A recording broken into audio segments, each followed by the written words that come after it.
윤석열 정부는 어떤 정부로 기억될 것이? 제가 사실 소장님께 책을 한 권을 소개받아가지고 제가 방송 오기 전에 쭉 읽고 왔는데요. 네네. 제가 이거 책을 읽다 보니까 이제 느꼈습니다. 아. 왜 민주당에서 그렇게 소장님을 원흉으로 삼았는지 아주 그냥 무서운 전략책이 한 권 나왔더라고요. 예. 예, 좀 소개 좀 해주시죠. 제 이 책인데요. 네. 여기 있구나. 윤석열 정부와 근대화 세력의 미래인데, 이 근대화 세력이 사실은 이 자유보수 우파 애국으로 자기 정체성을 표현하는 사람, 세력이 있잖아요. 예. 그 세력의 이름이에요. 네. 사실 이 윤석열 정부의 성공과 실패가 네. 굉장히 치명적 영향을 주지 않습니까? 그죠? 네. 3구 대선 때 기사회생을 했지 않습니까? 그죠? 예. 근데 만약에 지금의 이제 민주당 세력은 저도 여태까지 쭉 봐봤는데 이 정도로 이렇게 종북화, 네. 종북 주사화되고 좌익화되고 예. 퇴행적이고 반민주적인 그런 정당을 본 적이 없습니다. 문제는 이런 정당이 심판을 받지 않고 만약에 승리해버리면 전 대한민국이 여태까지 민주주의와 경제발전이 제가 볼 땐 다 쓰레기통으로 갈 거다. 맞습니다. 저는 이렇게 예. 보거든요. 예. 그래서 이 윤석열 정부하고 어떻게 윤석열 정부를 성공시킬 것이냐. 네. 그 다음에 윤석열 정부를 딛고 그 다음에 근대화 세력이 한반도 150년의 어떤 근대화를 완성해야 될 거 아닙니까? 예. 그 근대화에는 물질적인 근대화도 있지만 문화적 근대화도 있지 않습니까? 그죠? 예. 어떤 의식의 근대화도 있지 않습니까? 그죠? 네. 그래서 이제 그거를 어떻게 할 거냐를 원한 거고요. 네. 원래 이제 이 책의 원래 제가 생각했던 제목은 네. 윤석열 정부는 어떤 정부로 기억될 것인가였습니다. 그 얘기는 뭐냐면 건국전쟁 있잖아요. 이게 60몇 년 전에 이 임기가 종료된 이승만 정부에 대한 재평가잖아요. 네. 그죠? 그렇죠. 예. 정부에 대한 평가는요, 총선 때만 하고 대선 정부 끝나면 안 하는 게 아니에요. 예. 5년, 10년, 15년, 20년, 30년 뒤에도 평가를 하거든요. 네. 저는 멀리 보면서 지금 이제 자기 한 스텝을 갖다가 이제 걷는 거하고요. 멀리 보지 않고 그냥 눈 앞만 보면서 걷는 거하고 다릅니다. 그렇죠. 근데 문재인 정부 같은 경우는 그때 대선 빼놓고 나머지 선거를 다 이겼잖아요. 네. 그 다음에 지지율도 굉장히 좋았습니다. 그때 7, 80% 가까이 됐던 걸로 기억합니다. 임기 말에도 40%가 넘었습니다. 그랬는데 문재인 정부가 한 거는 거의 조선 고종하고 고종 정부하고 사실은 비슷한 어떤 반열이라고 저는 그렇게 생각해요. 예. 대한민국이 어디쯤 있고 어디로 가야 될지에 대해 가지고 완전히 이걸 갖다 쌩까버리다 보니까 이게 베네수엘라행 급행열차다. 네. 우리가 이제 그렇게 붙였던 건데. 네. 근데 윤석열 정부는 좀 멀리 보고 지금 한 걸음 한 걸음을 걸어가야 된다. 요 얘기를 갖다가 제가 하려고 했던 거거든요. 예. 그 멀리 본다는 얘기는 시대를 갖다가 이제 크게 보는 거 아닙니까? 그죠? 네. 시대적 소명을 갖다가 이행하는 건데, 시대적 소명을 하려면 시대를 알아야 될 거 아닙니까? 그죠? 예. 그러다 보니까 이제 지난 어떤 1980년 이후에 3, 40년에 걸쳐가지고 대한민국이 어떻게 쭉 변화해 왔는지, 그 어떤 모습 부조리. 근데 출산율 같은 경우 우리가 알지 않습니까? 그죠? 네. 그 취업난도 옛날하고 다르지 않습니까? 네. 훨씬 지금 심하거든요. 그 다음에 어떤 기업 활동도 마찬가지고, 등등등. 세금도 보면은 옛날에 비해 가지고 훨씬 사실은 국가 수중에 모든 이 돈이 많이 빨려 들어가고 있습니다. 네. 등등. 이런 것들을 좀 종합적으로 평가를 해서 지금 어디쯤 있고 어디로 가야 될지 이 방향을 잡아야 될 거니까. 네. 그 얘기를 하려고 제가 이제 이 책을 갖다가 쓴 거거든요. 예. 그래서 이 책이 역대 정부들 있잖아요. 예. 87년 이후에 노태우 정부부터 윤석열 정부까지 8개 정부가 출범했습니다. 네. 하나같이 큰 어떤 창대한 포부를 가졌고, 예. 결과는 별로 쉬웠지 않았습니다. 엄청난 괴리가 있었어요. 예. 그럼 당연히 실패와 좌절의 원인이, 환경 오류의 원인이 있을 거 아닙니까? 그죠? 의외로 근데 그런 부분에 대해 가지고 별로 천착을 안 했어요. 저는 그거를 했거든요. 네. 책이 좀 이 두꺼워진 이유가 네. 제 1부 총 4부인데 1부가 한 200쪽쯤 됩니다. 저희 절반인데 네. 그 1부에서 그 제목이 문제는 국정운영 플랫폼이다라고 했어요. 네. 근데 이거를 갖다가 하기 위해서 그 역대 정부들의 어떤 실패와 좌절의 원인들을 갖다 분석을 했거든요. 네. 그럼 역대 정부들이 시대적 소면을 어떻게 설정했는지, 시대를 어떻게 읽었는지, 이거를 갖다가 이제 쭉, 그러니까 제가 이제 분석을 해 들어간 거거든요. 예. 그렇게 해서 이제 이 책이 두꺼워졌는데, 지금 사실은요, 윤석열 정부의 어떤 성패라는 거는 대통령 프로젝트에 달려 있었어요. 네. 대통령 프로젝트는, 아니, 국가적 과제들은 무수히 많이 있습니다. 네. 굉장히 많이 있어요. 근데 그 중에서 이제 저는 이걸 산에 비유해요. 무수히 많은 산이 있는데 어떤 산에 올라갈 거냐. 모든 산을 다 오를 수 없잖아요. 예. 그럼 의료개혁산, 네. 뭐 공공개혁산, 노동개혁산, 예. 뭐 근데 정치개혁산도 있어요. 예산개혁산도 있고 지방자치개혁산도 있습니다. 그런데 그 무수히 많은 산 중에 어떤 산을 올라갈 거냐. 이게 성패가 여기서 갈리거든요. 전문가는요, 산을 딱 선정하고 나면은 그 산을 어떻게 올라가는지 이거를 갖다 효과적으로 올라가는 길을 갖다가 찾는 사람이 전문가입니다. 예, 그렇습니다. 그러면 무수히 많은 산 중에서 어떤 산을 올라가야 될지 이거는 전문가 영역이 아니죠. 네. 원래 이게 정치가는요, 바로 이거를 하는 존재입니다. 사실은. 예. 이거를 갖다가 이제 그 좀 학술적으로 얘기하면 이 가치의 어떤 이 균형적인 어떤 가치의 배분이다 그러는데 그 얘기가 뭐냐면요. 가치와 가치는 충돌합니다. 예컨대 노동권하고 노동권 재산권이 충돌하고 있지 않습니까? 그렇죠. 그 다음에 세입자의 권리하고 그 다음에 그 임차인하고 임대인의 권리들이 충돌을 하고 있습니다. 프랜차이즈 본사와 프랜차이즈사 권리 충돌하고 여성과 남성, 예. 여성 청년과 남성 청년의 어떤 이게 충돌하고 있지 않습니까? 이게 이제 페미니즘이 들어와 가지고 이상하게 이걸 갖다 파괴적으로 몰아가고 뭐 그렇지 않습니까? 이게 네. 지금 의료 문제도요 여러 가지 충돌하는 것들이 있어요. 네. 여기서 그러면은 어떤 가치를 앞에 이제 그 모든 가치는 선후 완급이 있을 거 아닙니까? 그죠? 네. 어떤 가치를 갖다 앞세울 거냐? 이제 이런 데서 정부의 성패가 이제 나는데 네. 유감스럽게 한국은요 전문가의 가치는 아는데 그 전문가들한테 미션을 줄 진짜 정치가 있지 않습니까? 네. 이거를 저는 진짜 정치가가 원래 경세가요 이론가입니다 원래. 근데 진짜 정치가의 어떤 그 가치를 몰라요. 이게 진짜 정치가가 되려고 하면 수많은 전문가들과 대화가 될 정도의 수준의 지식은 있어야 돼요. 네. 그 전문가만큼 알 수는 없어요. 네. 하지만 전문가와 대화가 될 정도의 어떤 그 정도의 어떤 넓고 적정한 깊이의 지식들이 있어야 되고요. 네. 이 전체의 어떤 가치의 균형 관련해 가지고 가치의 그 우선순위에 대해 가지고 얘기를 할 수 있어야 돼요. 네. 가치 우선순위를 얘기하려면요.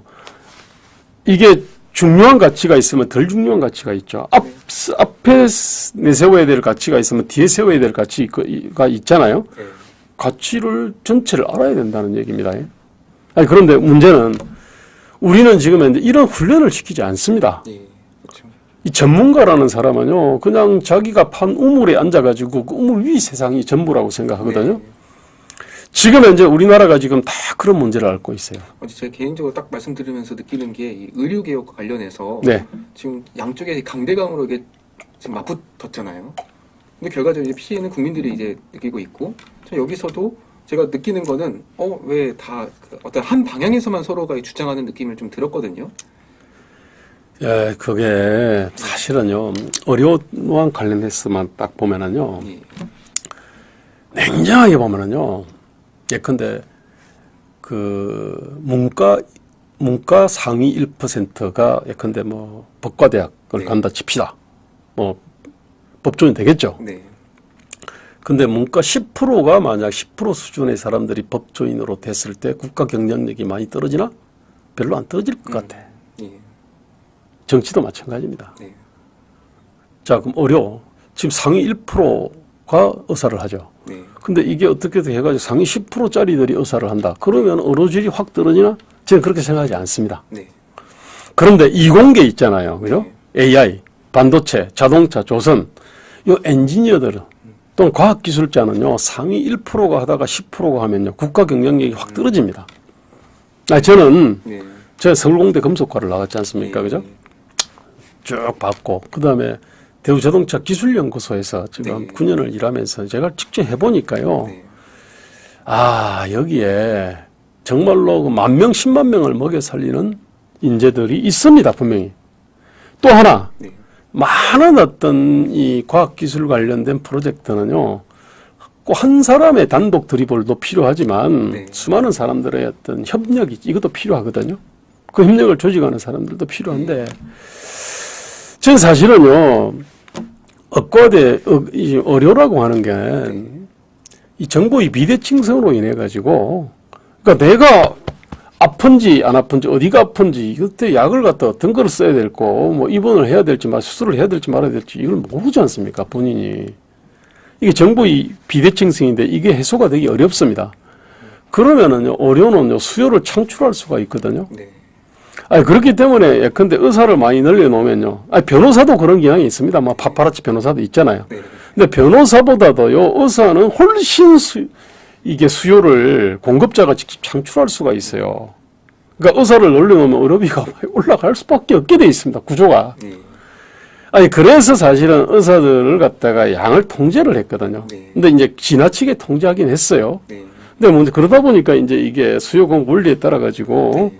너무 이제 이렇게 가격이 올라간 건 맞지. 예.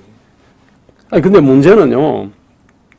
이거를 확 늘어놓으면은 수요 공급 원리에 따라서 다른 것들은요, 다른 재원은 공급을 확 늘리면은요, 수요 공급 곡선에 의해 가지고 네. 이게 가격이 떨어지잖아요. 네.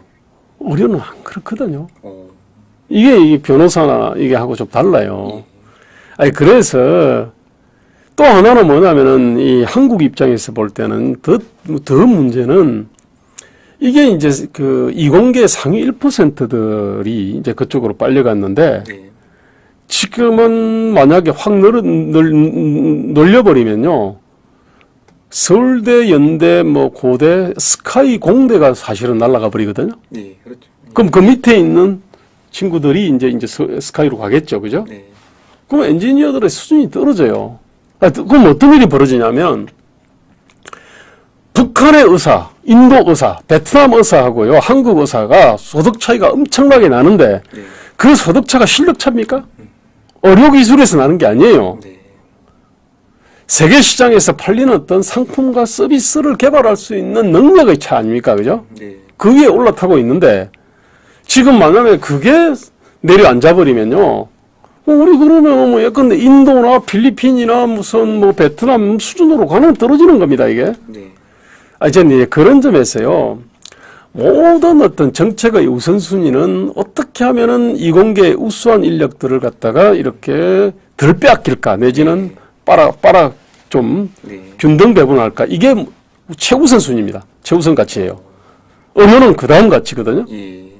그러니까 이게 제가 조금 말씀드리면서 좀 하나 느낀 게 있는데, 그러니까 이게 이제 의대 증원과 관련해서 이제 뭐 의료비 수가 인상 뭐 이런 걸로 이렇게 집중을 하고 있는데, 소장님께서의 말씀은 이제 의대 증원의 확대로 인해서 또 이공계로 갈 인재들이 좀 빼앗길 수 있는, 이쪽으로 넘어갈 수 있는 뭐 이러한 점을 좀 지적을 좀 그게 해주시죠. 훨씬 치명적이에요. 근데 제가 참 제가 이제 대학 들어갈 때는 상위 1등부터 해서 이과에서는 뭐 100등까지는 다 의대로 갔는데, 전 그 소장님 시대에는 보니까 물리학과 1등이고 그렇죠. 전자공학과. 네, 전자공학과 있고 그 다음에 그 의대가 있더라고요. 그래서 이제 제가 느끼는 건 이 시기에는 그래서 정말로 이게 그 공대 이런 이제 이과 이런 전공이 우대를 받고 존중받는 시대였구나. 이게 더 좀 바람직하다 뭐 이런 생각이 좀 들기도 했어요. 그렇습니다. 그런데 사실은 그때는요, 한편으로 공대한테는 기회창이 열려 있었거든요. 네. 공대를 가서 월급을 많이 받는다기보다는요, 네. 물론 뭐, 그것도 있었지만은, 어쨌든 거기서 어떤 이 창업을 하고, 뭔가 이제 계속 뻗어나갔으니까요. 네. 공대를 나와가지고 부자가 되면 수천억, 수조 원짜리 부자가 될 수 있어요. 의사는 뭐 지금 아주 잘 나가는 의사가 보면은 뭐 건물주 정도 될 거예요. 강남 건물주. 아니 차원이 다른 거예요. 그 당시에는 이제 그 공대 쪽에 기회의 창이 열려 있었거든요. 네. 근데 이제 그 뒤로 이 기회의 창들을 미국은 끊임없이 열어 나가지 않습니까? 그죠? 지금은 뭐 계속 창업해도 성공하는 기업이 나오죠, 미국은. 예, 아니 어차피요 극소수가 성공하는데 네. 그 하나가 또 이렇게 촥 가지치기를 네. 하고 사람을 네. 고용하고 또 스톡 옵션을 주고 네. 그러면서 이제 뭐 수조 원짜리, 수십조 원짜리 부자가 있고 그 다음에 이제 수천억, 수백억짜리 이제 부자들이 나오지 않습니까? 네. 아니 예컨대 그런 식으로 이제 쭉 가는데 한국 같은 경우는 그런 어떤 벤처 사다리 있지 않습니까? 벤처 사다리의 문제를 제대로 못 고친 거거든요. 예, 그러다 보니까 이제 그 이공계 우수한 인재들이 네. 그 벤처 사다리를 타고 그 빌 게이츠 네. 나 뭐 일종의 안철수도 그런 겁니다. 안철수 재산도 뭐 1,700억인가 그렇던데 그런 부분에 대한 어떤 비전을 잃어버린 거예요. 네. 그러다 보니까 이제 확실한 그 이제 의과 대학 쪽으로 이제 이렇게 몰린 거예요, 사실은. 왜 그렇게 매력적인 데가 아닌데, 네. 그 진짜 매력적인 어떤 것이 원래 공대 통해 가지고 올라가는 벤처 사다리인데, 네. 이게 지금 이제 그냥 막 잘라지거나 사라지다 보니까 이렇게 된 거예요. 아니, 이제 그래서 제 얘기는 의대 있잖아요. 전 정원해야 된다고 생각하는데, 네. 그것이 2,000명은 과연 적정한 규모자, 저는 그에 대한 굉장히 의문이 있습니다. 원래요, 의대를 늘려야 될 때 2004년인가, 그때 의학분업하고 뭐 이러저러 의사들의 반발을 무마하기 위해 가지고 351명을 확 깎아버린 적이 있어요. 네. 도대체 말이 안 되는 어떤, 근데 그거를 20년 동안 고치지를 않은 거예요. 네. 사실 그 351명 늘리는 것에 대해 가지고 의사들 반대 없을 겁니다. 그 다음에 아니 350일이 아니라 500명씩 늘려도 그게 돼가지고 의사들이 반발이 없을 거예요.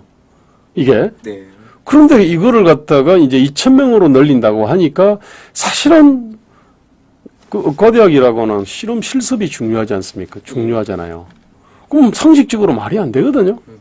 그러다 보니까 이제 이렇게 그 반대를 갖다가 네. 하는 거거든요. 그 다음에 더 중요한 거는 지금 이제 산업인재 있지 않습니까? 이게 지금 워낙 양적으로 질적으로 지금 이제 줄어들어가지고 대한민국이 까딱하면 필리핀이라든지 이렇게 그 떨어질 수도 있습니다, 사실은. 네. 의사들의 아무리 양질이라 하더라도요. 네. 이게 산업인재 쪽에서 이게 산업인재가 2주, 3주가 되면은 그냥 우리 2주, 3주 국가 되는 거 아닙니까? 그죠? 예.